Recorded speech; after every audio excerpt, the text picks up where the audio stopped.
ورونو سلامونه او احترامات.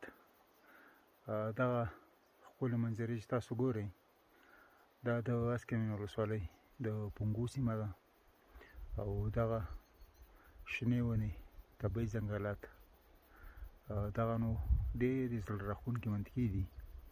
همدا اوس تقریبا چې د سبۍ 8 بجې شاوخوا ده او زه سره مرته ناست یم، اما هېڅ قسم د ګرمۍ احساس نه کومه او دومره یخ هوا ده چې حتی سره لمر ته هم زما یو څه نه څه یخني کېږي. نو هیله ده چې ټول وطنداران راشي د دغې طبیعي ښکلا، طبیعي ځنګل او طبیعي موسم نه خوند واخلي. مه یې هېروئ، اسکمین ولسوالي، اوغز قریه د پنګو سیمه.